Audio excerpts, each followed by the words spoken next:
I imagine most designers at Adobe work on existing products, but you've somehow positioned yourself to work on net new products or brand new products like Creative Cloud or, Adobe Sketch for iPad or, Mhm. what we're going to be talking about, Adobe XD. Yeah. Yeah. Yeah. Probably some of it's, luck to a certain extent, right? But the other half of that is really kind of I think, again, I mean, again, sort of talking about yourself is difficult in this sense, but there's a passion and energy that I bring to my work because I love it. I really honestly just get excited and engaged with work. And I think that's kind of one of my, I don't call it a superpower, but it's just one of the qualities that I have is that, I love this stuff. I mean, let's talk about why designers design. Like I'm like all day, let's go. And so, I really, I was hired actually originally, I forgot to mention this. I was hired for the team that was designing Adobe.com at the time. Like that's what it was nominally what I was hired to work on was Adobe.com. And, I sort of came in and started to wrap my head around that. And, I started to notice things, to see things, to problem solve in real time, and to get it, express kind of some bigger thoughts about what design could be, rather than just sort of like putting these pixels here. About like, I think it actually started with like we were going to integrate Behance into our website. That was like the last thing I worked on before jumping over to Creative Cloud was how we were going to integrate inspiration from the community like into our product pages on the marketing site, right? This is before we had acquired Behance and all that. And somewhere in there, I don't know, my director just really saw something in the work that I was doing.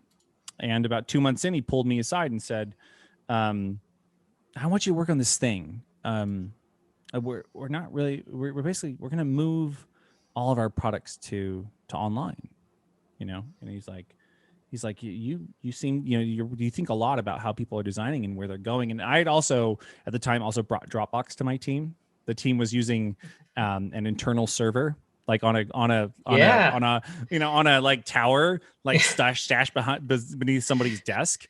And I had been Some using Windows NT drive. Yeah, and I was like, I had been using Dropbox for probably a year or so at that point, and like really just, I mean, I kind of skipped over that whole phase of like thumb drives. Like I never really owned a thumb drive, and if I did, I lost it because I pretty much went from like ripping things on CDs to Dropbox. Like I kind of skipped over that whole like movable storage phase, and I'm gonna date myself, but I had zip disks. So if you remember zip disks, oh yeah, totally. That was totally a thing too. Large Yeah, Photoshop files with zip disks. Oh my gosh, Large being like 50 megs.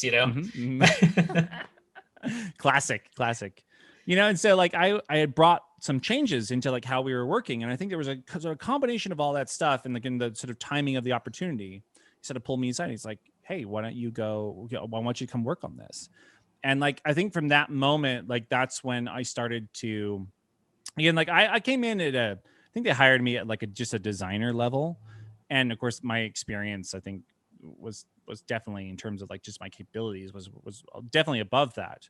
And they just started to recognize those capabilities. And from again, like coming from a studio background, I mean, a lot of the work is kind of the client pitch, right? Like you just can't, tackle the work from a production level. Like we were tasked with, interfacing with clients, developing different ideas and narratives, and putting that together into a package, that told a holistic story of like how we were going to go and execute on this for a client.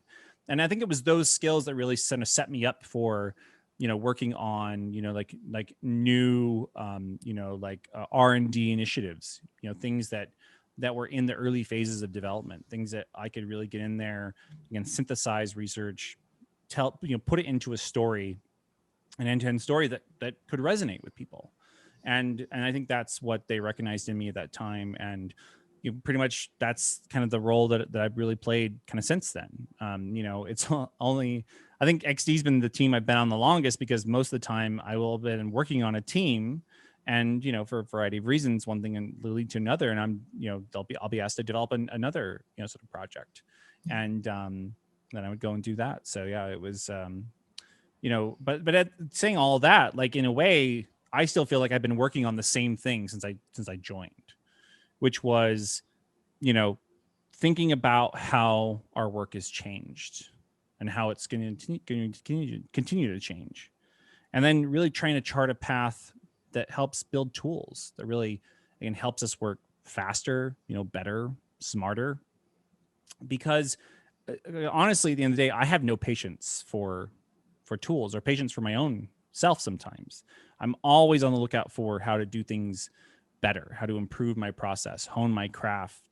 I was one of those people, I knew, our tools like InDesign, inside and out, more so than any of my colleagues, because I was always just pushing and looking for, a better way to do something, whether it was Photoshop or Illustrator or InDesign, or whether it was, using things like Dropbox or using, other, presentation tools. Like I am kind of a tool omnivore because I'm just always looking for I just know I can do it better. There's something that's I have no patience for dialogue boxes and all these things that get in the way. I'm just sort of really keenly aware of that. And this is a journey that I've been on, is really a transformation of how we work as creatives, taking my own insights from my own work, taking insights from the community. And from Creative Cloud to now, like I can draw that line from Creative Cloud through the projects like Sketch on the iPad and libraries, CC Creative Cloud libraries, all the way to XD, and a few things that happened kind of that I was developing even before XD. Like this is all a through line for me. And I feel like I've been on this journey from being like, 2 months into my 10 years. This is the story that I've been trying to tell. And XD is a real expression of a lot of that.